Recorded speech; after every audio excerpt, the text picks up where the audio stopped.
तस्सालोचयुम् अंगोभंगपैन्य पौडे पर्यम्मिचित्तपरमाने गुब्बगचूलिया चेव तत्थैतुदं कहायं सैनिच्यकालम् अंचे मे पूजे मे वन्दामि नमंसामि दुःखखौ कम्मखौ वोहिलाहो सुगैयमनं समाहि मरणं जिनगुण संपत्ति हो मज्जम नमोस्तु अपराणिक स्वाध्याय विलायम श्रीमदाचार्य भट्टी का उत्सर्गम करोमि हम।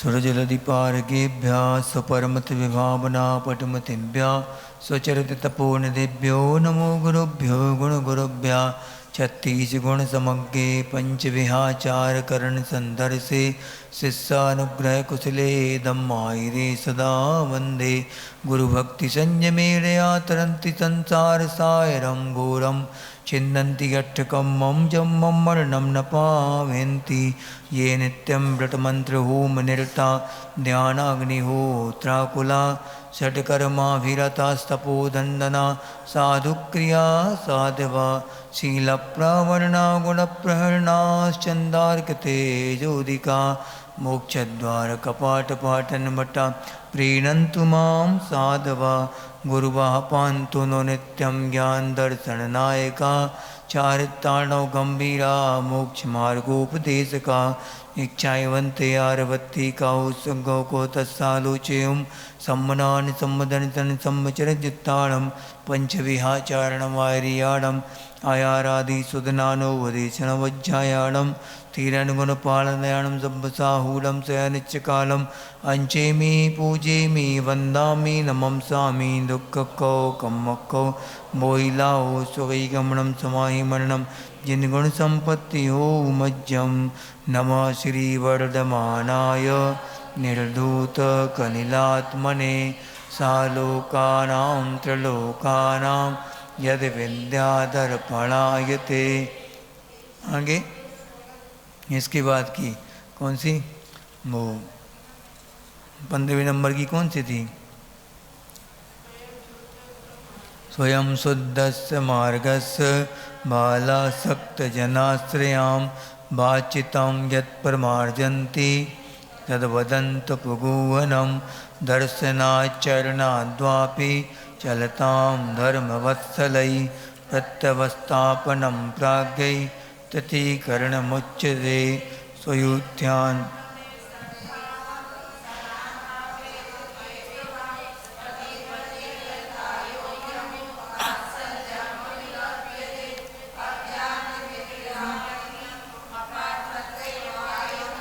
जिन शासन महात्म्य प्रकाशात् प्रभावना तावदञ्जञ्चोरोङ्गे ततोऽनन्तमति स्मृता उद्दायनस्तृतीयेऽपि तुर्ये रेवती मता ततो जिनेन्द्रभक्तोऽन्यो वारिसेनस्तथा परा विष्णुश्च वज्रनाम च चेष्योर्लक्ष्यतां गतौ लाङ्गहीनमलं चेतुं दर्शनम्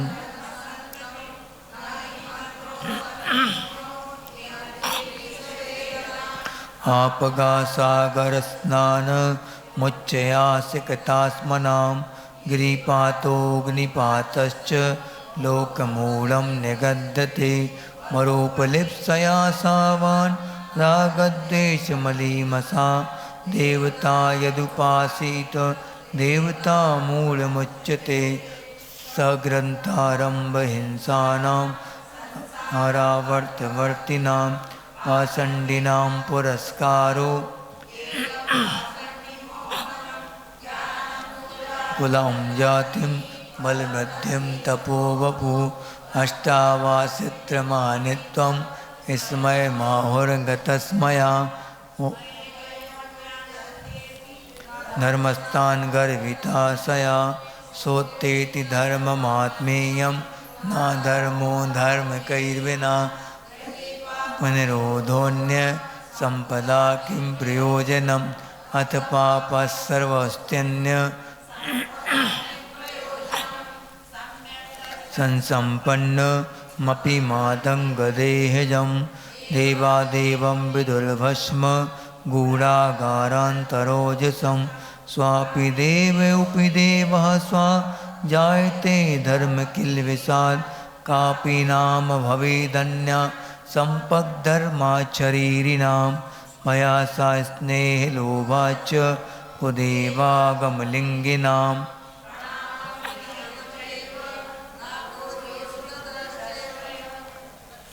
एक और मानमुपास्नुते दर्शनं कर्णधारं तन् मोक्षमार्गे प्रचक्षते विद्यावित्तस्य सम्भूति। ये नहीं हुआ, हो गया न संत सती सम्यक्त्वे बीजा भावे तरोरिव गृहस्थो मोक्षमार्गस्थो निर्मोहो नैव मोहवान् अनगारो गृही श्रेयान् निर्मोहो मोहिनो मुने न सम्यक्त समं किंचित् त्रैकालेति जगत्यपि श्रेयो श्रेयश्च मिथ्यात्व समं नान्यतनुवृताम्। देवाजी देवी का जराट श्री वर्तमान शासन नायक महावीर भगवान की, आचार्य गुरुदेव श्री समंत भद्रदेव की, आचार्य गुरुवर श्री समय सागर जी महामुनिराज की, आचार्य गुरुवर श्री विद्यासागर जी महामुनिराज की, मुनिवर श्री अजित सागर जी महामुनिराज की।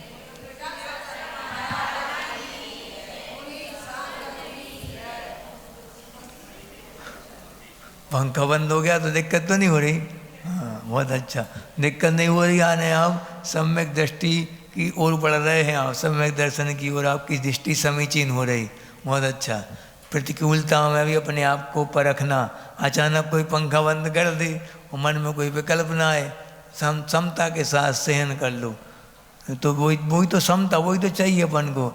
ज्ञान का परिणाम क्या होता, हमने क्या बताया था कल, ज्ञान सफलम किम उपेक्षा, यानी कि पापों की उपेक्षा करते जाएं और पुण्य की ओर, पुण्य संचय की ओर अपन बढ़ते जाएं, वो ही ज्ञान का फल है।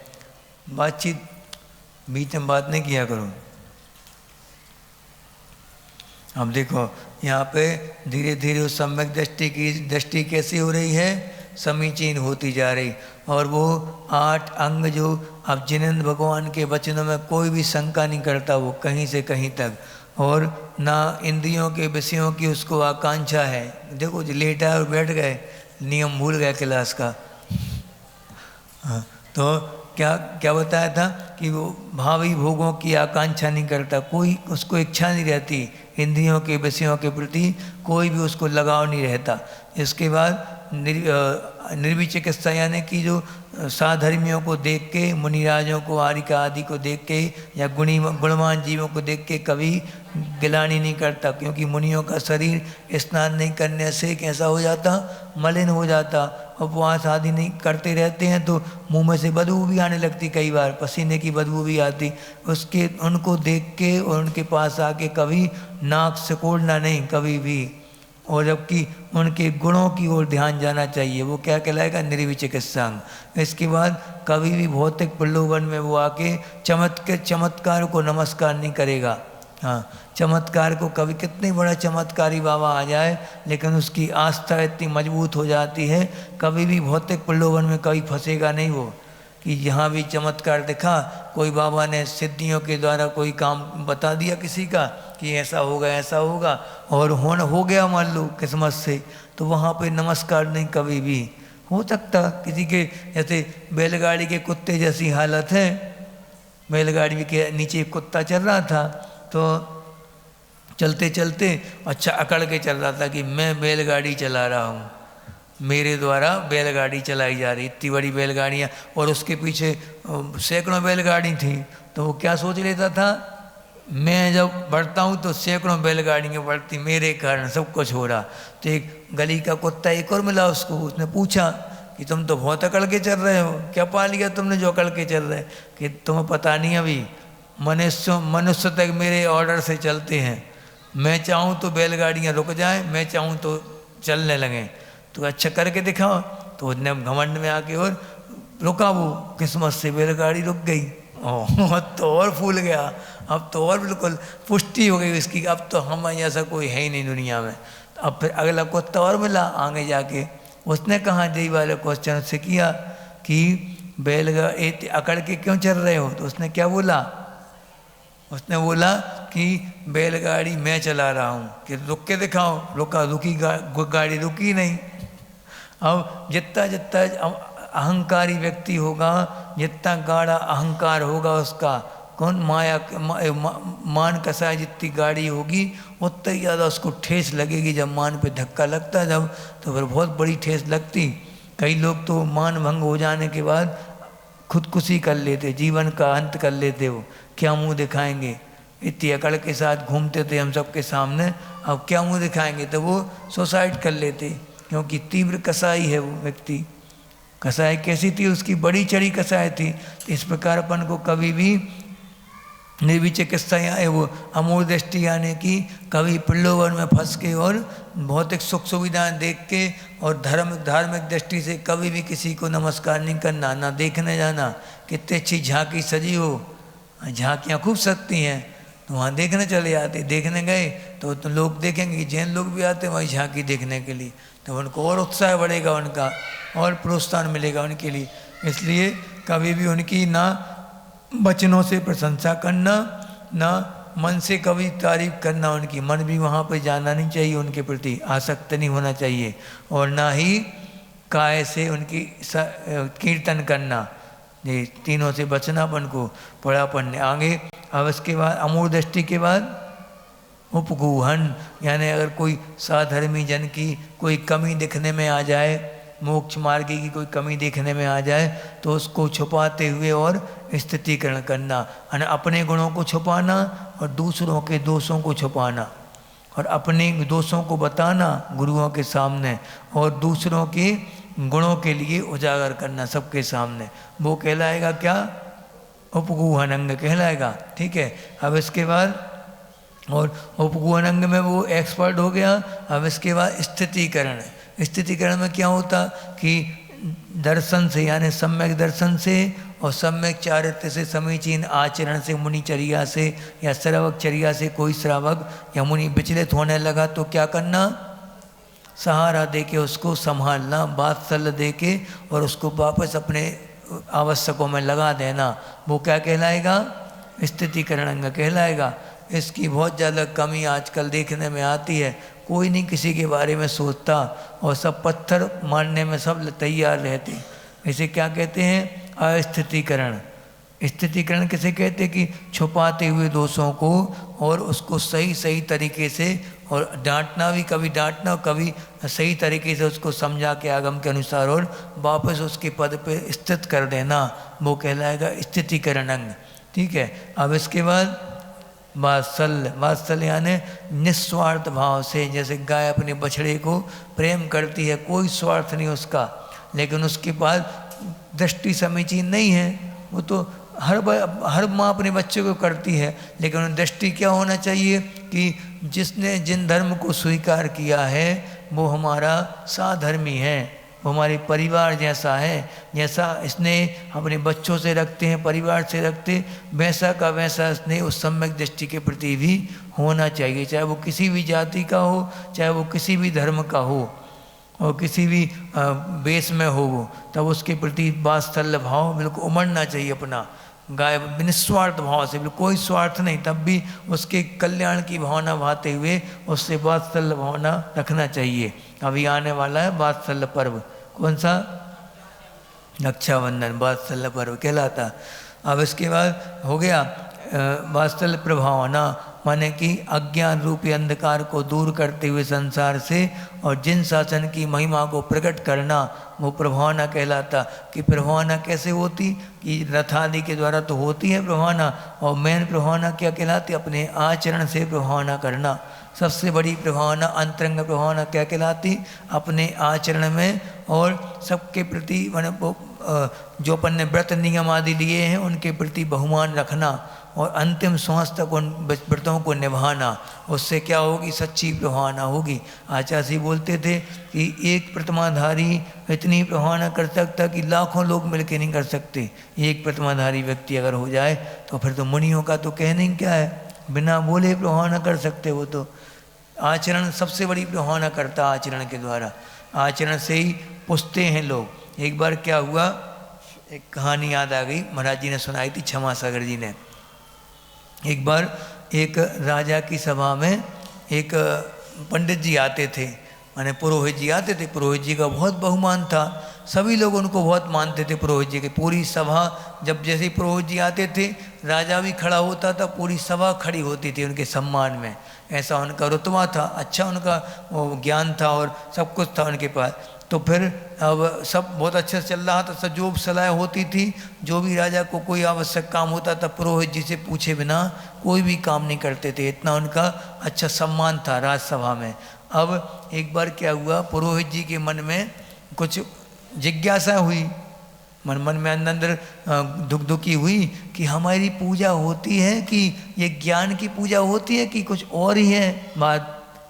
अच्छा चेक करके देखते अपन कि ज्ञान की पूजा होती है कि हमारे ज्ञान का सम्मान कर रहे सब लोग, कि चारित्र का सम्मान कर रहे। फिर क्या हुआ, इतना बड़ा विद्वानी और क्या सोच रहा ज्ञानी, इतना बड़ा ज्ञानी व्यक्ति सोच रहा कि आज हम टेस्ट करके देखते हैं, माने परीक्षा करके देखते हैं कि चलो अच्छा राजा साहब ये पूरी सभासद जो है हमारा सम्मान करती है, हमारे व्यक्तित्व का कि ज्ञान का, देखते हैं। तो फिर रोज पंडित जी के लिए एक चांदी का सिक्का मिलता था, रोज आजीविका चलाने के लिए रोज राजा की तरफ से खजांची जी एक चांदी का सिक्का देते थे। तो उन्होंने क्या किया, चांदी का सिक्का लिया और जानबूझ के ऐसा खिसका दिया। अब उत्ती मायाचारी जानते नहीं थे, वो सरल व्यक्ति थे। तो जैसे ही उनने सिक्का खिसकाया, सिक्का नीचे गिरा, वहाँ और सिक्के डले थे बहुत सारे, और उन सिक्कों में से उठाया और 2 सिक्के उठा लिए। हाँ जानबूझ के, देखो 2 सिक्के उठा लिए उनने। अब जैसे ही 2 सिक्के उठाए तो नज़र में आ गया किसकी, खजांची की। खजांची जी ने देखा कि 2 सिक्के डले हैं, ये 2 सिक्के उठा लिए पंडित जी। लेकिन उसने सोचा अरे दो कैसे हो गया, वो इतने बड़े विद्वानी हैं, इनके बारे में क्या सोचें अपन, गलत सोच रहे हैं। उसने अपने मन की बात दबा ली, हटा दिया, भूल गया वो कि होगा कोई गलती धोखे से हो गई होगी, और इतने बड़े पंडित जी से हम क्या बोलें, इनसे नहीं कुछ बोल रहा। तो फिर कुछ कर ही नहीं सकते, इतने महान व्यक्ति हैं ये तो कुछ कर ही नहीं सकते। तुरंत वो अब चला गया, अपने पंडित जी चले गए। अब दूसरे दिन फिर यही क्रम चला, तीसरे दिन फिर यही क्रम चला। अब जैसे दूसरे दिन उठाया तो फिर से उसका मन मलिन हो गया, किसका, पुरुष का, खजांची जी का, कि ये कैसे पंडित जी हैं, इनको शोभा देता है ये सब करना, इतने बड़े महान पंडित जी कितनी बड़ी बातें बताते सबके लिए, वो ऐसा काम कर रहे, चोरी कर रहे। तो फिर उन्होंने कुछ नहीं कहा उस दिन भी। तीसरे दिन भी उसने, लेकिन गिलानी से वो भर गया अंदर अंदर, और उसने पंडित जी से तो कुछ नहीं कहा, लेकिन राजा से पूरी बात बता दी कि आजकल 2-3 दिन से हम देख रहे हैं पंडित जी का व्यवहार ठीक नहीं लगता। तो राजा साहब ने सुन ली बात। अब जैसे ही अगले दिन सुबह पुरोहित जी जैसे ही सभा में आए और कोई खड़ा नहीं हुआ, देखो वही पुरोहित जी हैं, वही ज्ञान है, सब कुछ है, लेकिन कोई भी खड़ा नहीं हुआ उनको देख के, उनके सम्मान में। ना राजा खड़ा हुआ ना कोई, और पुरोहित जी चुपचाप बिल्कुल प्रविष्ट हो गए अंदर। अब जैसे ही प्रवेश हुए, राजा साहब ने बोला, राजा साहब क्या करते थे, पहले खड़े होके, और उनको पहले पंडित जी बैठते थे, उसके बाद राजा साहब बैठते थे, ये डेली का क्रम था। उस दिन राजा साहब खड़े नहीं हुए और बोला बैठिए, ऐसा बोल दिया, बैठ गए। अब पुरोहित जी से पूछा राजा साहब ने कि आज की कार्रवाई शुरू करते हैं पुरोहित जी। हाँ ठीक करिए। तो उन्होंने बोला कि राजा साहब ने बोला कि आज एक ऐसा वो आया है, केस आया है, ऐसा केस कि एक व्यक्ति को सजा देनी है, तो उसका अपराध क्या है, पूछा पुरोहित जी ने, अपराध क्या है। उन्होंने कहा उसका अपराध ये है कि उसने बहुत बड़े पद पे बैठा हुआ व्यक्ति है, अगर कोई व्यक्ति, सामान्य व्यक्ति अगर अपराध करता है तो उसको सज़ा मिलनी चाहिए कि नहीं, बिल्कुल सज़ा मिलनी चाहिए। उसने कहा कि अगर कोई बड़े पद पे बैठा व्यक्ति अपराध करे तो उसको भी वही सज़ा मिलनी चाहिए, कि अगर उस बड़े पद पर बैठा व्यक्ति पुरोहित हो तो, क्या बोला, उस बड़े पद पर बैठने वाला व्यक्ति पुरोहित हो तो बिल्कुल पुरोहित को भी सज़ा मिलनी चाहिए। क्या सज़ा मिलनी चाहिए? चोरी की तो एक ही सज़ा है, फांसी। क्या बोला पंडित जी ने? क्या बोला? चोरी की तो एक ही सज़ा है, फांसी। तो सब लोग सख्ती में आ गए, कैसे पंडित जी हैं, चोरी करी लेकिन फांसी की सज़ा मांग रहे वो। समझ में नहीं आई राजा साहब के लिए। राजा साहब ने बोला कि पंडित जी, हम सब जानते हैं कि आपका व्यवहार 2-3 दिन से कुछ ठीक नहीं लग रहा है, लेकिन हमें समझ में नहीं आ रही ये बात क्या है। आखिर आप अभी भी फांसी की सज़ा के लिए भी तैयार हैं, ये बात कुछ समझ में नहीं आई आपकी। फिर आपने चोरी क्यों करी? तो फिर पंडित जी बोले, पंडित जी क्या बोले कि आपको जो सज़ा देनी हो तो दो। हमने तो ये परीक्षा करके देख लिया कि पूजा किसकी हो रही थी। हमारे ज्ञान, बड़े चढ़े ज्ञान की पूजा नहीं हो रही थी, हमारे आचरण की पूजा हो रही थी। इसलिए आप सब लोग हमारे सम्मान में खड़े होते थे। हमें तो बस परीक्षा करनी थी कि पूजा किसकी होती है, सम्मान की हो, आचरण की होती है कि ज्ञान की होती है। इसलिए कोरा ज्ञान अगर आचरण नहीं है तो वो कोई काम का नहीं। कल ही बताया था हमने, क्या छाया सम्यक दृष्टि है, सोदरमिंद और द्वादश संख्या ज्ञाता है, सब कुछ है, लेकिन काय की उपमा दी गई, काय से तुलना की गई, सोदरमिंद की। आचार्य अमृतचंद स्वामी ने क्या बोला उसको? जोंक के समान। गाय के थन में वहाँ अमृतमय दूध है, लेकिन वो क्या खा रहा, क्या पी रहा? वो सड़ा गला कई सालों पुराना, महीनों पुराना खून वो पी रहा वहाँ पे जाके। जी हाल होते। इसलिए बिना चारित्र के ज्ञान और दर्शन श्रद्धान अधूरे रहते। और ऐसा नहीं कि अकेला चारित्र पालन कर रहे हैं, अंदर से कोई परिणाम ही नहीं है उसके प्रति, श्रद्धा नहीं है देवसास गुरु के प्रति, तो क्या है? वो भी नहीं। तीनों की एकता का नाम मोक्ष मार्ग है। तीनों की एकता ही से मोक्ष मिलेगा, ये भी पक्की बात है। इसलिए अपने जीवन में हमेशा श्रद्धान हो जाए तो उसका ज्ञान भी करो कि हमें कौन सा आचरण लेना है और किस योग हम हैं, हमारे परिणाम, और उसके योग आचरण भी लेना चाहिए। फिर अगर आचरण नहीं आएगा, चरित्र नहीं होगा जीवन में, तो क्या होगा? पंडित जी जैसे हाल होंगे। हाँ, लेकिन पंडित जी को फिर और ज़्यादा सम्मान बढ़ गया नज़रों में कि एक चरित्रवान भी हैं, और परीक्षा के द्वारा इन्हें अपने चरित्र की परीक्षा कर ली। कितने ज्ञानवान, सही ज्ञान तो वही है जो अपने आप को परखता रहे, देखता रहे कि हमारे अंदर कैसे कैसे भाव हो रहे और उनका कैसे कैसे बंद हो रहा है, ये सब देखता रहे, वही तो ज्ञानी कहलाता। ज्ञानी वही कहलाता जो प्रति समय सजग रहता है कि हमें को कब कब कौन कौन से दरवाज़ों से कौन कौन से कर्म आ रहे हैं और हमारे भाव कैसे हैं, तो क्या बन रहा होगा भी। ये सजगता उसके अंदर रहती है, वही सम्यक दृष्टि और सम्यक ज्ञानी कहलाता है। आज अपन पढ़ेंगे कि सम्यक दृष्टि कहाँ कहाँ उत्पन्न नहीं होता। अभी ये सम्यक दर्शन की महिमा चल रही लगातार। देखो सम्यक दर्शन, अब ये आर्या छंद आ गया। कौन सा छंद है जी? आर्या छंद। नमो अरिहंताणम, ये आर्या छंद कहलाता। सम्यक दर्शन शुद्धा, सम्यक दर्शन शुद्धा, नारक त्र्यंग नपुंसकस्त्रित्वानि, नारक त्र्यंग त्र्यन नपुंसकस त्रित्वानि, नारक त्र्यंग नपुंसकस्त्रित्वानि, कस्त्रिस्त्वानि। हाँ, सम्यक दर्शन शुद्धा, नारक त्र्यन नपुंसकस्त्रिस्त्वानि। नहीं बन रहा, कैसे बनते? पढ़ते तुम लोग, ऐसे पढ़ो।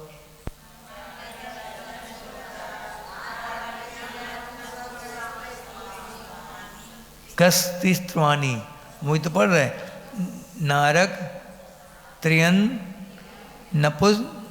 नपुंसकस त्रित्वानि। हाँ, दुष्कुल विकृताल्प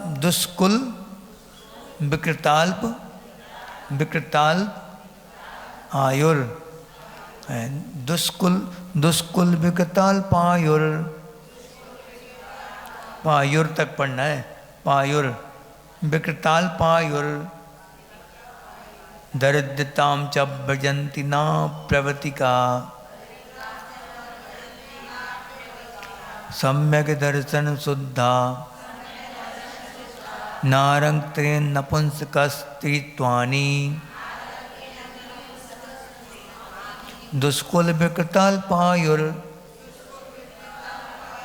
दरिद्रताम च भजन्ति ना प्रवतिका, दुष्कुल विकताल पायुर, दरिद्रताम च भजन्ति ना प्यव्रतिका, प्यव्रतिका। हाँ पढ़ो।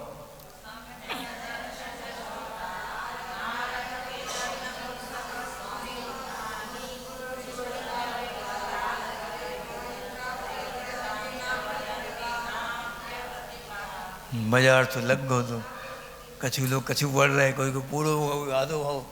एक साथ पढ़ो, एक साथ, एक साथ।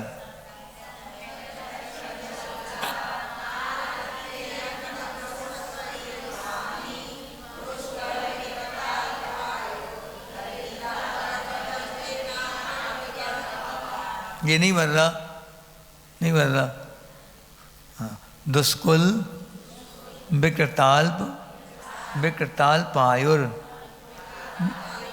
विकृताल पायुर, दरिद्रताम च भजन्ति ना प्रवतिका, प्यव्रतिका। हाँ ठीक है, चलो आगे बढ़ो। महाराज जी जैसो ऐसो है। सम्यक दर्शन शुद्धा, यानी सम्यक दर्शन से शुद्ध, शुद्ध सम्यक दृष्टि। कहाँ कहाँ जन्म नहीं लेता बता रहे। देखो एक बार सम्यक दर्शन हो गया तो वो जन्म कहाँ नहीं लेता ये बता रहे। लेकिन ये नहीं कि छूट जाए तो भी नहीं, छूटने अगर हो गया और उस समय आयु बंद हुआ तो कहाँ कहाँ जन्म नहीं लेगा ये बता रहे। नारक, नारक यानी नरक गति में जन्म नहीं लेगा, लेकिन पहले कभी बांध चुका है नरक आयु तो फिर हो सकता। चारों गतियों का मान लो बंद किसी ने कर लिया कि किसी भी गति किसी भी आयु का बंद कर लिया, चार में से कोई भी, और उसके बाद सम्यक दर्शन हुआ तो वहाँ तो आपको जाना ही पड़ेगा, कुछ भी कर लो। ये पक्की बात। हाँ सैनिक बद्ध है उसके थे, आयु बांध ली थी उनने, उसके बाद सम्यक दर्शन प्राप्त किया, भले इच्छा है कि भी कर लो, लेकिन नरक में तो आपको जाना पड़ेगा।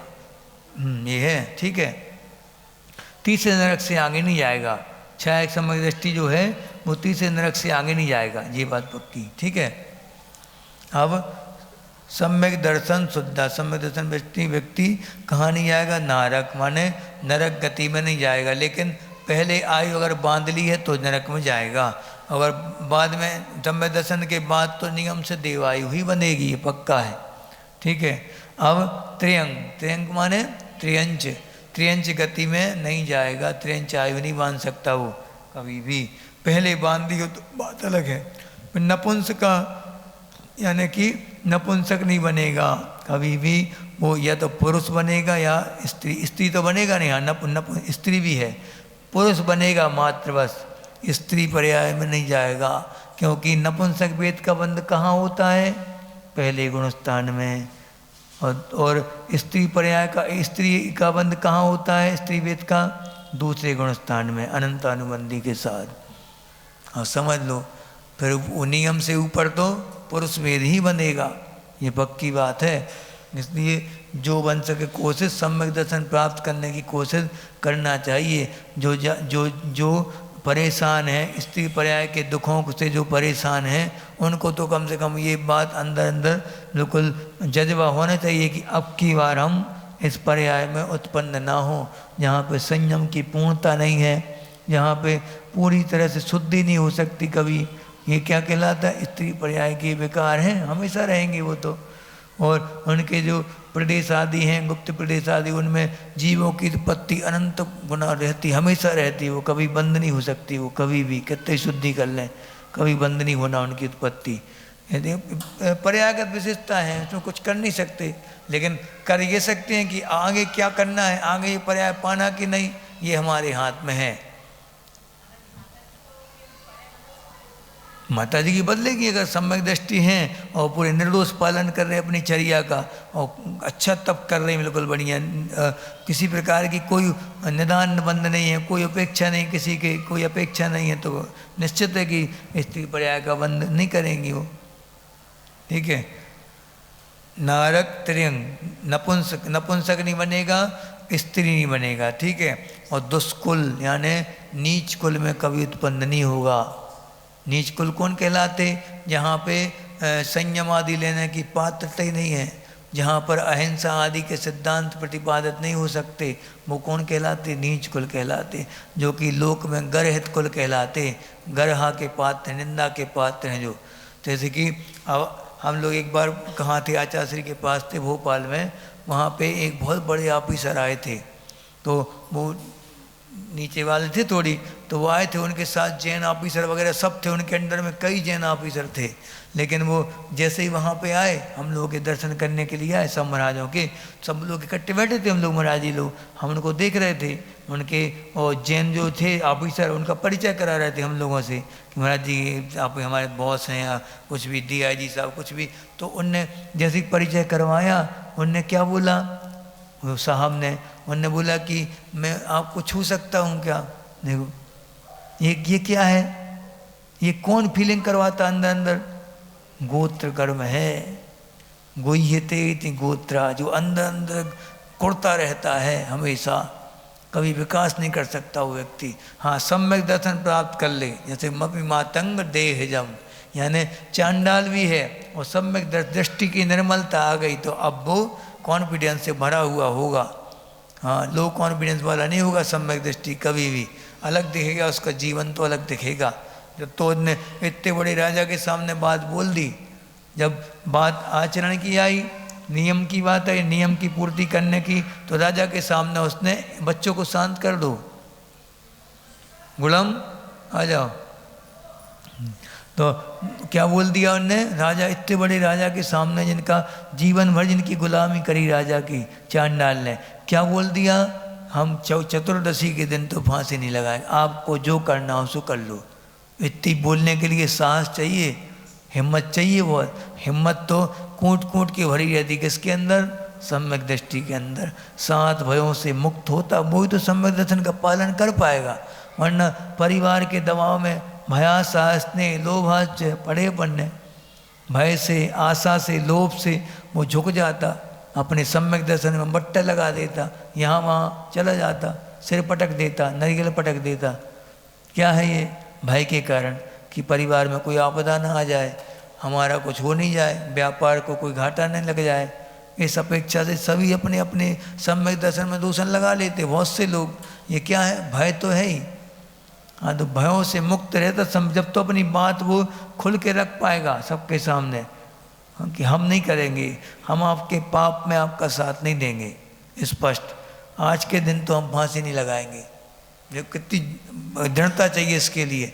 राजा से कह दिया नौकरी चली जाएगी, जीवन चला जाएगा पूरा। क्या किया राजा ने? फांसी की सजा दे दी सीधी, मैंने बोरे में बंद करके और फेंक दो, ये बोल दिया। तब भी पूछा, अभी भी मौका है, जीवन बच सकता है।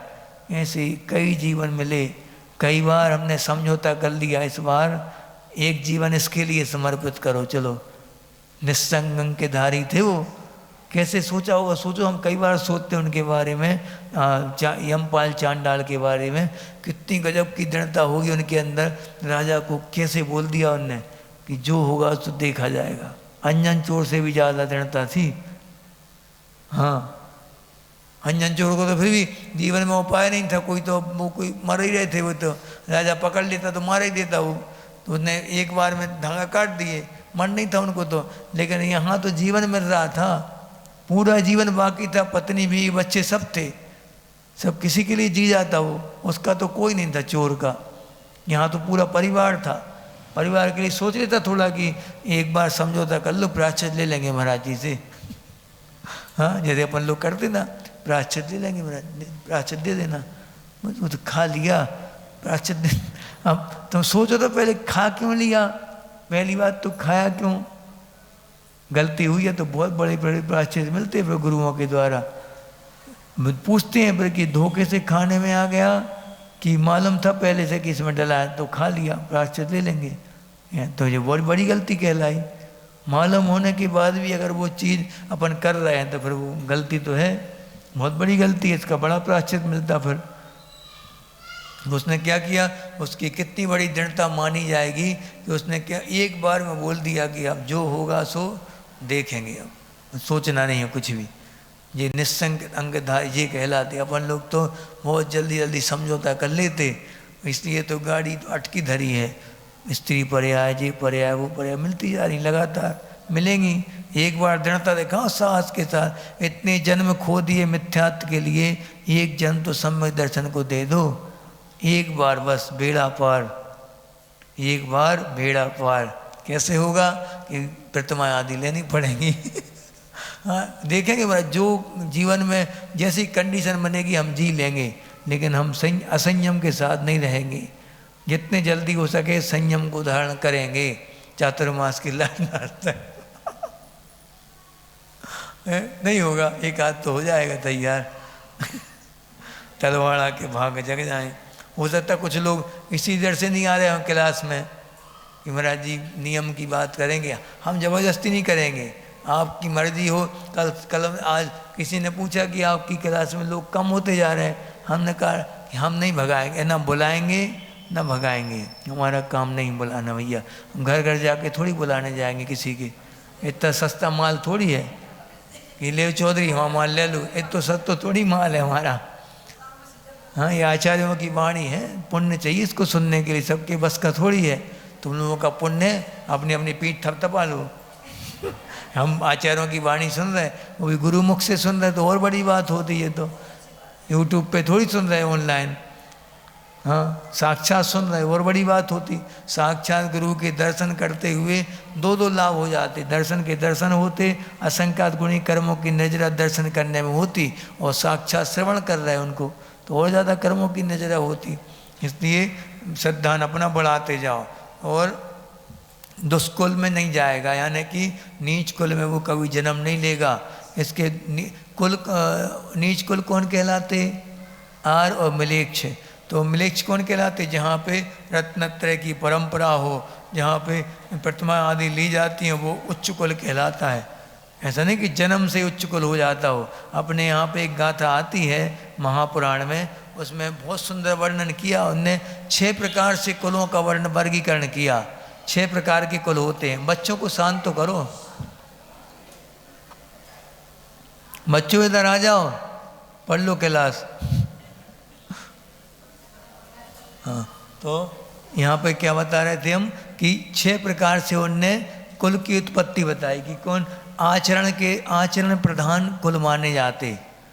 जाति से नहीं, जन्म से नहीं होता कभी महान कोई व्यक्ति, अपने आप पे आचरण प्रधान माना गया। तो उसमें बताया सबसे पहले नीच, यानी कि यहाँ पे पापों की परंपरा लगातार चलती रहती। नीच कुल में जन्म लेने वाला कोई बच्चा है तो वो नीच कहलाया। ठीक है, अभी उसने कोई आचरण नहीं किया, 8 साल के पहले तक का बच्चा, उसने अभी कोई आचरण शुरू नहीं किया, उसने मात्र जन्म लिया है नीच कुल में, तो वो उसको क्या संज्ञा दी जाएगी, नीच। इसके बाद नीच उच्च, यानी कि नीच कुल में उत्पन्न हुआ लेकिन उच्च आचरण कर रहे हैं। मांसाहार का त्याग, सत्य व्यसन का त्याग, ऐसे कई हैं। आचार्य श्री के 5-6 तो हमें याद है कि 5-6 भक्त तो हमें पता है, गुरु जी के भक्त जो कि कट्टर मुस्लिम थे, पहले मुस्लिम संप्रदाय से थे, लेकिन अब ऐसे अनंत भक्त बने थे गुरु जी के कि सब कुछ का त्याग कर दिया, बिल्कुल सभी का, मांस सांस का सबका त्याग, सत्य वचन का त्याग। आचार्य जी से पिछी के लिए निवेदन भी कर चुका था वो 10 बार कम से कम, भरे मंच पे पिछी के लिए निवेदन करता था वो। आचार्य जी से बोलने में बहुत एक्सपर्ट था, वकील था, आचार्य जी का परम भक्त था वो। तो फिर ये क्या है, नीच कुल में उत्पन्न हुए लेकिन उच्च आचरण कर रहा है, तो ये नीच उच्च कहलाए। और अब क्या है, क्या कौन कौन हो गए, नीच, नीच उच्च, अब नीच नीच, यानी नीचे ही कुल में उत्पन्न हुआ है और नीच आचरण कर रहा है, सत्य व्यसन आदि में लगे हैं, तो वो कौन कहलाएंगे? नीच। नीच। अब देखो आगे उच्च की बात आई। उच्च यानी कि उच्च कुल में जन्म लेने वाला बच्चा, जो 8 साल के पहले पहले का बच्चा। अब इसके बाद उच्च नीच। उच्च कुल में उत्पन्न हुए और नीच आचरण कर रहे, आचरण नीच है, सत्य व्यसन में लगे हैं, बिल्कुल दिन रात तम्बाकू सेवन हो रहा है, सिगरेट का सेवन हो रहा है, वेश्या गमन, परस्त्री सेवन, सब लगे हैं, बिल्कुल जुआ खेलना, सब सत्य व्यसन में लीन है पूरा वो। ये क्या कहलाएगा? उच्च नीच। यानी जिन जिन चीज़ों में मांसाहार का संदेह रहता है उन चीज़ों को लेना ही नहीं कभी। फास्ट फूड क्या है? मांसाहार है, आप डायरेक्ट कर लो त्याग, चाहे इनडायरेक्ट कर लो, मांस तो मांस ही कहलाएगा। कौन कौन खाता मांस? डायरेक्ट, डायरेक्ट कोई नहीं खाता, और इनडायरेक्ट बिस्किट में, चॉकलेट में, bread biscuit, pizza burger chowmein, packet वाली चीज़, नमकीन वगैरह पैकेट वाले जी, कोल्ड ड्रिंक्स, आइसक्रीम। कोई नहीं है, पीछे बैठी बहू बोलो है क्या? क्या नियम के लिए लिया? कब? चातुर्मास में। चातुर्मास के लिए बस आजीवन। किससे लिया? अपने महाराज जी के सामने जाके सिर पर भेंट कर देना बड़े महाराज जी को, बोलना महाराज जी आजीवन फास्ट फूड का त्याग, ठीक है, बोल देना महाराज जी, बहुत अच्छा। और किस किस का त्याग है आजीवन? हाथ खड़े करो। नहीं है? खाती हैं? क्या खाती? Bread biscuit chips pizza burger सब्जी, बाजार की पैकेट वाली चीज़ें, सब लोग। हाँ त्याग है ना, बहुत अच्छी। नहीं है? करना है तो उनके आगे बेदी की मम्मी करना है, नहीं खाती ना, बहुत अच्छे। और जिनका नहीं है वो चुपके से क्या अवसर कर लो, बिना बिना बताए सबके सामने जी चुपके हमारी साक्षी पूर्वक कर लो क्या अवसर, ठीक है। अब आगे बढ़े। तो ये क्या बताया? उच्च नीच, माने उच्च कुल में उत्पन्न होने के बाद भी उच्च आचरण नहीं कर रहे, नीच आचरण कर रहे। अब उच्च उच्च यानी उच्च आचरण कर रहे हैं, उच्च कुल में उत्पन्न हुए, महाव्रत आदि को लिया, प्रतिमाएं आदि ली, तो वो कौन कहलाए? उच्च उच्च, तब वही कहलाएंगे, नहीं तो नहीं कहलाएंगे। ध्यान रखना, जो प्रतिमा आदि नहीं लेंगे, व्रत नियम आदि नहीं लेंगे, तो फिर कैसे बोल रहे हैं उच्च आचरण कर रहे हैं? आचरण शुरुआत ही नहीं हुई आचरण की। अभी आचरण की शुरुआत कब होगी? जब उच्च कुल में उत्पन्न हुए हैं और हम रत्नत्रय की परंपरा नियम आदि लेके और अपने जीवन को ऊपर उठाएंगे। अब आगे देखें जी, हो गया ना। हम देखो हाँ पूरा नहीं हुआ अभी। दुष्कुल, विकृत, विकृत यानी क्या कहलाता है? विकलांग। विकलांग नहीं होगा वो कभी भी, लंगड़ा लूला बहरा अंधा, या वो जे क्या कहते हैं इसको, दृष्टिहीन हो जाए, ये कभी नहीं होगा। बिल्कुल शानदार सर्वांग सुंदर होगा वो। जो सम्यक दृष्टि होगा अगले कुल में जाएगा तो वो कैसा होगा? सर्वांग सुंदर होगा। और देव तो सर्वांग सुंदर होते ही हैं, विकलांग होते नहीं कभी वो। और देव से मनुष्य बनेगा तो सम्यक दृष्टि देव है तो कैसा बनेगा? उच्च कुल में उत्पन्न होगा, उच्च आचरण करेगा और यहाँ आके बिल्कुल सर्वांग सुंदर होगा, राजकुमार बनेगा वो। छोटा मोटा जीव थोड़ी बनते हैं, सम्यक दृष्टि जो भी आएंगे राजा के बेटे बनते हैं वो। छोटे मोटे घरों में नहीं डाला जाता उनके लिए। हाँ इतनी बड़ी पोस्ट से आया है कोई व्यक्ति, कहाँ बिठाला जाएगा? क्यों नहीं आता? देवगति से अनुगामी है।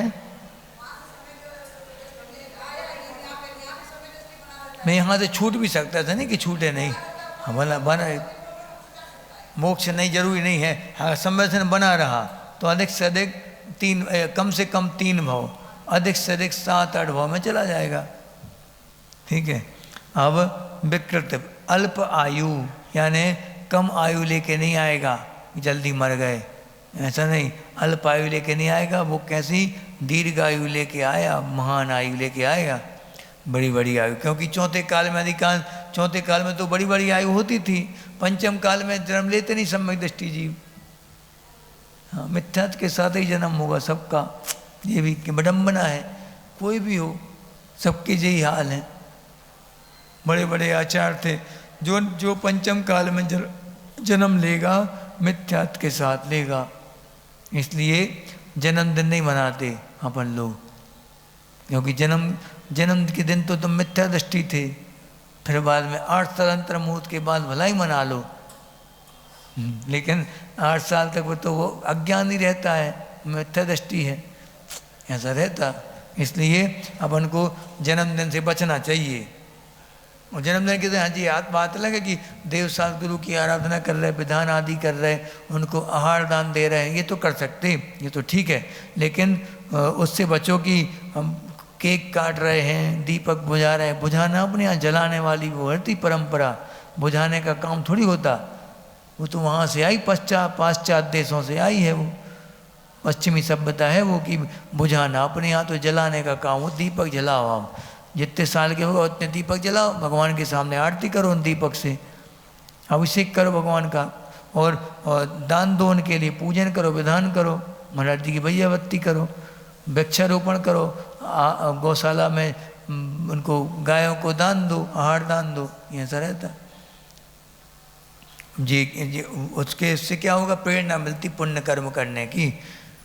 दुष्कुल विकृत अल्पायुर और दरिद्रता, दरिद्र नहीं होगा।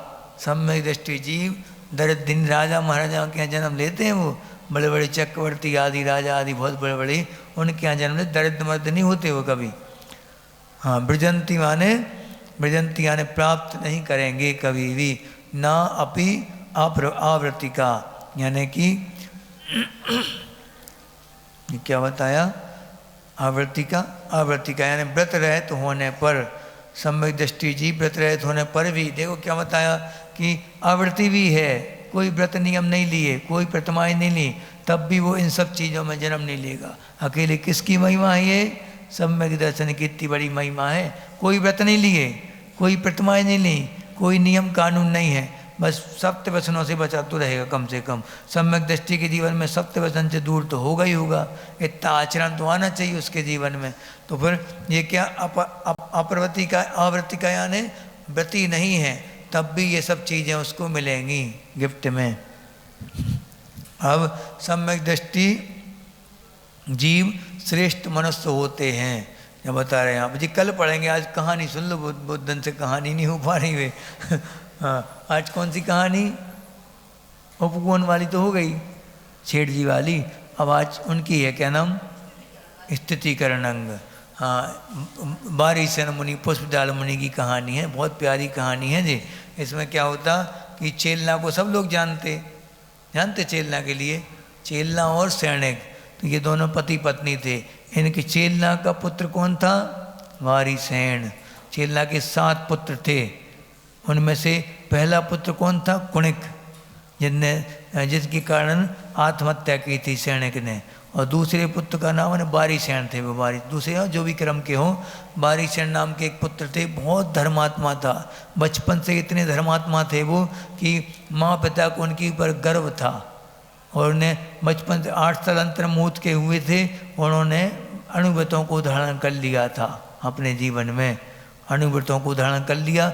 और फिर शादियां भी हो गई उनकी, 32 रानियां थी उनकी, और शादी के बाद अपना जीवन जीत। लेकिन डेली वो क्या करते थे, अष्टमी के दिन और 14 के दिन शमशान घाट में जाके नग्न होके समय करते थे, खड़े होके पूरी रात ध्यान करते थे। सप्तमी के दिन चले जाते थे हाँ शमशान घाट में शाम को, और सप्तमी की पूरी रात, अष्टमी के रात और दिन, और नवे के दिन वो फिर अभिषेक पूजन करने आते थे सीधे घर पे। ऐसे कितने घंटे हो गए, 8 घंटे को मान लो, 8 और 8 16 और 24 कितने हो गए, 16 और 24 40 घंटे करीब वो खड़े रहते थे ऐसी आसन से अपने। अब हुआ क्या कि अब जब डेली सामायिक करने जाते थे वहाँ पे, उसी समय एक चोर था, कि उसका नाम क्या था, अब उसको भी अंजन गुटिका सिद्ध थी उसके लिए। वो चोर चोरी करके भाग रहा था, भागते रास्ते में उसको कुछ उपाय नहीं दिखा, हार बहुत चमकदार था, चमक रहा था, तो सिपाही उसके पीछे लगे थे। इधर देखो, इधर उधर नहीं देखो। हाँ, सिपाही पीछे लगे थे, तो उसको बचने का कोई उपाय नहीं दिखा, तो उसने क्या किया, वो हार कहाँ डाल दिया, उन्हीं के पैर के यहाँ डाल दिया। किसके? बारीसेन के पैर के नीचे डाल दिया। अब जैसे ही हार डाला, सिपाही आए, देखा कि राजकुमारी चोरी करने लगे, तो कौन का भरोसा करें फिर, जब राजा का बेटा ही चोरी कर रहा है। ऐसा कह के वो राजा को बताई बात कि राजा साहब, आपका बेटा ही चोरी करता, तो हम किसको पकड़ें, किसको सजा दें? आप बोलते कि हमारे राज्य में चोरियां हो रही हैं, आप ही का बेटा कर रहा, तो हम क्या बोलें? ऐसा बोला उनने सब सिपाहियों ने। तो राजा ने कहा कि किसने? बारीसेन ने की। उस समय सब भूल गए विवेक। वो उसने क्या बोल दिया, घसीटते हुए बाल पकड़ के लाओ उसको तुरंत। उसी अवस्था में, नग्न अवस्था में थे। उनने जैसे ही वो हार गिरा, उनने तुरंत कायस्त्र कर लिया, क्या कि अगर प्राण बचेंगे तो ही हम अन्न जल ग्रहण करेंगे, वरना वो घर में आएंगे, वरना हम सीधे वन को जाए। अगर बच गए जिंदा तो ये जीवन हम मुनि जीवन के साथ जिएंगे पूरा जीवन, ऐसा संकल्प कर लिया उनने। और जैसे ही हार डला देखा, अब वो लोग घसीटते हुए उनको लाए वहाँ, कहाँ? राजसभा में। अब राजसभा में जैसे देख कि इसको फांसी की सजा दी जाए, इसकी गर्दन जो है तलवार से अलग कर दी जाए तुरंत। पिता ने बोला अपने पुत्र के लिए, देखो न्याय तो था, लेकिन अब यहाँ पे अधूरा था न्याय, वो थोड़ी जांच परख कर लेते किस अवस्था में वो है ये तो देखते। तो फिर उन्होंने जैसे ही तलवार चलाई, वो तलवार क्या बन गई, उनके पुण्य प्रताप से वो तलवार फूल माला बन गई।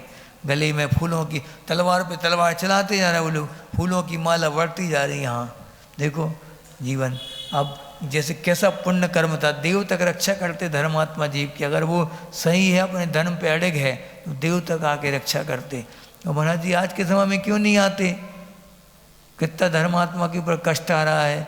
तो धर्मात्मा है नहीं, धर्मात्मा कैसा है ये भी तो देखो। अब मान लो कोई स्त्री है या पुरुष है कोई भी, अब मोबाइल के ज़माने में हम उम्मीद कर लें कि वो ब्रह्मचर्य उसका पवित्र होगा, सत्संग जैसा होगा, चतुर्थ काल जैसा, कर लें उम्मीद, कोई से नहीं कर सकते। इसलिए तो देव लोग आते नहीं। कैसे आएंगे देव लोग? और आते थे तो तुम लोगों ने अर्घ चलाना शुरू कर दिया, उनका पूजा करनी शुरू कर दी, वे भगे बेचारे उल्टे पैर। कि वो कहते हैं कि हम सम्यक दृष्टि देव हैं, यहाँ आए भगवान की रक्षा करने, जिनालयों की रक्षा करने के लिए, हम ही की पूजा करने लगे जी। उनको छोड़ के, भगवान को छोड़ के हमारी पूजा करने लगे, भाग गए वो मंदिरों से। तो मंदिरों के अतिशय खत्म हो गए। अपन कहते तो हैं कि अतिशय नहीं होते महाराज जी, क्या होगा, कैसे देव रक्षा नहीं करते, कैसे करेंगे, कैसे जीव ये नहीं देखते कि कैसे धर्मात्मा लोग हैं। धर्मात्मा सुधरे तो जीव अपने वो कहाँ जाएंगे, देव तो यहीं पे हैं, अभी भी हैं। अब क्या हुआ कि अब जब उनको सजा सुना दी गई, अब सजा के बाद सैनिक को पश्चाताप हुआ। अब सैनिक ने हाथ पैर जोड़े, बेटा राज्य करो तुम, अब तुम ही करो अपना राज्य। क्या बोला पिताजी से, पिताजी मैंने पहले ही संकल्प कर लिया था, अगर उपसर्ग से रक्षा हुई तो ये जीवन मुनि जीवन के साथ जिएंगे। अब जाके वो अपनी साधना करने लगे, दीक्षा ले ली, दीक्षा लेके और अपने गुरु के पास रहने लगे। अब एक बार वो जाते जाते उनके गुरु कहाँ पहुँचे, एक मंत्री जी का गांव था, सैनिक के बहुत बड़े मंत्री थे, पुराने मंत्री, उनका गांव था। और उनके लड़के की पुष्पडाल की बहुत अच्छी दोस्ती थी। तो पुष्पडाल के घर में पहुंच गए आहार करने के लिए, जानबूझ के इनको अब संभालना है। हाँ, इनकी अब हम देखेंगे, अब हमारी मित्रता तो वही कहलाती है अपने जैसा बना ले। सच्चा मित्र तो वही है जो कि अपने मित्र को अपने जैसा बना ले। तो वो अपने गृहस्थी में फंसे थे, वो उनके यहाँ आहार हुए, आहार के बाद छोड़ने चले गए महाराज जी को। जैसे तुम लोग आते ना छोड़ने के लिए, चतुर्थ काल में ज़्यादा नहीं आते थे, बस गाँव की सीमा तक छोड़ दिया, चले गए। महाराज जी आप जाइए, अब जंगल में हम थोड़ी जाएंगे आपका त्याग घर का, हमारा घर का त्याग थोड़ी है। तो फिर महाराज जी ने उसको लौटने को नहीं बोला, गांव की सीमा आ गई। तो वो क्या बोलते महाराज जी से, महाराज जी देखो ये वही तालाब है जहाँ अपन गांव के बहुत दूर अपन आते थे नहाने के लिए। तो महाराज जी क्या बोलते, अपन अध्यात्म रूपी तालाब में नहाएंगे अब, ऐसा करके। और कुछ नहीं कहा लौटने को, हम वो संकोच में कुछ बोल नहीं पा रहे उनसे। तब वो चले आगे और चले, तो फिर एक पेड़ आया, तो महाराज जी देखो अपन बहुत कभी हफ्ते में एक बार अपन जाते थे, इस पेड़ के पास आते थे, बहुत दूर था ये गांव के, बहुत दूर। तो मैंने ये बताने के लिए कि हम दूर आ गए, अब हाउ कह दो जाने की, कह दो नहीं बोला। अब तो अपन ऐसे धर्म रूपी वृक्ष के नीचे बैठेंगे अपन जीवन भर। तो ऐसा करके धीरे धीरे करके उनको समझाते समझाते गुरु आ गए। अब गुरु से उनको उपदेश दिलवा दिया, उनको वैराग्य हो गया, वैराग्य हो गया, दीक्षा ले ली। अब दीक्षा तो ले ली, लेकिन मन में क्या भाव आया, अंदर क्या पलता रहा मन में भाव कि हमारी स्त्री को बता के नहीं आए हम, कम से कम पत्र तो लिख देते, हिंट कर देते थोड़ी कि हम जा रहे हैं दीक्षा लेने, घबराना नहीं, तुम आकुलता नहीं करना, ऐसा करके। और उसको टेंशन रहने लगी हमेशा। तो 12 साल हो गए, कितने आप सोचो। उन मुनिराज नित्य पवित्र चारित्र के धारी जो मुनिराज थे वारीसन मुनि, उनने कैसे संभाला होगा उनको। बार बार वही बात बोलते रहते थे वो कि हमें तो एक बार दर्शन करा दो, एक बार मिला दो पत्नी से, बोल दें एक बार हम चतुर्थ काल की। आजकल तो कोई बोलने तक नहीं कि महाराज जी अच्छा हुआ आप मिल गए, चलो पर पिंड छूटा ऐसा। वो चतुर्थ काल की बात थी, जब सच्चा प्रेम रहता था आपस में पति पत्नी का, तब की बात है जी। तो फिर उनमें क्या बोला उनने कि वो समझाते रहते थे, उनके लिए स्थित करते रहते अपने आप में। 12 साल तक उनका स्थितिकरण किया, 1 साल नहीं, कितने साल, अपन तो 1 साल में भी तलाक है। 8 दिन, वो तो कभी कभी सुनने में आता कि 1 दिन नहीं हुआ तलाक हो गई सीधी। क्या है ये, ऐसे संबंधों की। वहाँ देखो महाराज जी को मालूम था सब कुछ कि कैसे भाव हो रहा है, तब भी उनको संभाले रहते थे हमेशा वो। अब एक बार क्या हुआ, घूमते घूमते वो पावापुर पहुँचे, समूह शरण में, कहाँ, महावीर स्वामी के। तो वहाँ पे देवों के द्वारा स्तुति गाई जा रही थी। स्तुति का भाव क्या था, ये भाव था स्तुति का कि किसी व्यक्तियों से अपनी कानी लूली लंगड़ी स्त्री नहीं छूटती। आप धन्य हैं जो आप स्त्रियों से हमेशा दूर रहे। कैसे परमवीर होते हैं वो जो घर का मोह त्याग करके निकल जाते। जैसे ही उन्हें स्त्री की बात सुनी तो उनकी स्त्री कानी थी, उनको स्त्री की याद आ गई, बहुत तेज याद आई। अब वो क्या कहने लगे, अब तो हम रुकेंगे नहीं, वहीं समोसरण से निकल गए सीधे बाहर। सोचो समोसरण में ऐसे भाव हो गए। वो गाना सुन के, गाना माने गीत सुन के वो देवों का, वहाँ से निकल गए और जाके अब तो हम मिल के ही रहेंगे। तो उन्होंने बोला कल सुबह हम भी चलेंगे आपके साथ, चिंता नहीं करो, हम भी आपके साथ चलेंगे, आपको मिला के रहेंगे, चिंता नहीं करना है। तो वो रुक गए रात भर के लिए। अब मुन्ना भाई 5 मिनट। हाँ, अब उन्होंने क्या बोला कि जैसे ही वो निकलने लगे वहाँ से तो उन्हें रोक दिया और यहाँ से अच्छे एक व्यक्ति के द्वारा पत्र भिजवा दिया, बहुत घोड़े पे जल्दी से। उसमें क्या लिखा था पत्र में कि माँ, चेतना को लिखा था पत्र अपनी माँ के लिए कि माँ मैं आज वापस, कल सुबह मैं वापस आ रहा हूँ घर। माँ घबरा गई, माँ को विश्वास नहीं हुआ कि मेरा खून, मेरा संस्कार ऐसा कैसे हो गया। मुनिपद को छोड़ के घर में आने की बात कर रहे, हो नहीं सकता ऐसा कभी कि घर वापस हो जाए मेरा बेटा। मुझे अपने संस्कारों पे, मुझे अपने खून पे पूरा विश्वास है, ऐसा करके। और फिर लेकिन उन्होंने क्या लिख दिया पत्र में कि मेरी 32 की 32 रानियों को आप सजा धजा के तैयार कर दो, बिल्कुल पूरी रानियाँ तैयार रहें। तो ऐसा कहा। अब जैसे ही वो चेलना घबरा गई कि ये क्या है, तो उन्होंने सुबह सबको तैयार कर दिया। और फिर जैसे ही सुबह पहुँचे तो 2 आसन रख दिए उसने परीक्षा करने के लिए चेलना ने। एक सोने का आसन, अच्छा मखमल वाला, और एक आसन लकड़ी का। तो अब लकड़ी के आसन पे कौन बैठ गए, वारीसन मुनि बैठ गए। वो सच्चे मुनि थे, हालांकि बचा ही नहीं था, 2 आसन थे। तो पहले बड़े महाराज जी वही थे, वो बैठेंगे पहले, अब वही बचा तो अच्छे आराम से वो गद्दी के आसन पे वो बैठ गए। अब जैसे ही बैठे तो उन्होंने बोला माँ मेरी रानियाँ तैयार हैं। हाँ तैयार हैं, जब बेटा चलो। तो फिर पहुँचे वो चेलना, जैसे ही उनने लकड़ी का आसन ग्रहण किया, चेलना सब समझ गई कि दाल में काला है, हमारा बेटा विचलित नहीं है, विचलित ये है। इसको समझाने के लिए ये सब किया जा रहा है नाटक। तो फिर अब वो पहुँची, 32 रानियाँ दिखाई पूरी अपनी, एक से एक सुंदर रानियाँ, बहुत सुंदर रानियाँ। और देख के और वो उससे बोला, किससे बोला, पुष्पडाल से। वारीसन मुनि ने पुष्प डाल से बोला कि देखो ये सब रानियां मेरी हैं, मेरी थीं, मैंने इन सबको छोड़ के और जिन दीक्षा धारण की थी, मेरी झूठन खाओगे तुम, तुम्हें जो भी पसंद हो सब ले लो, तुम पूरी ले लो। तो उन्होंने देखा जब रानियों को, इतनी सुंदर रानियां देवियों जैसी, इनको छोड़ के और दीक्षा ले ली ने 32 हमारी एक नहीं छूट रही, वो भी कानी कलूटी, वो नहीं छूट रही इन पे, हम पे बताओ। इनने तो इतनी सर्वांग सुंदरी रानियां छोड़ दी पूरी 32 की 32, उनको फिर वो चरणों में गिर गए, क्षमा मांग ली कि गलती हो गई, हमें क्षमा कर दो। प्रायश्चित लिया, जाके गुरु से प्रायश्चित लिया, उसका पूरा भाव है जैसे हो जाए। 12 साल तक स्थितिकरण करते रहे उनको कभी ऐसा नहीं कि दूसरे संघ में भेज दिया हो, आचार्य को वेद पत्र लिख दिया हो, कुछ नहीं, संभालते रहे, संभाल के अंत में क्या किया, वापस ले आए। विश्वास था उनको, अपने ऊपर विश्वास था, उनके ऊपर विश्वास था कि ये वापस आ जाएंगे, इसलिए तो इतनी मेहनत करते रहे 12 साल तक। ये क्या कहलाता, स्थितिकरण, प्यार से फटकार से कैसे न कैसे अपन उसको वापस अपने रास्ते पे ले आओ, वो कहलाता है क्या, स्थितिकरण। ऐसे वारीसन मुनिराज की जय। आचार्य गुरुदेव श्री विद्यासागर जी महामुनिराज की बोधि समाधि परिणाम शुद्धि स्वात्मोपलब्धि से विशोक सिद्धि चिंता मणिम चिंतित वस्तुदाने त्वाम बंद मानस समास्तु।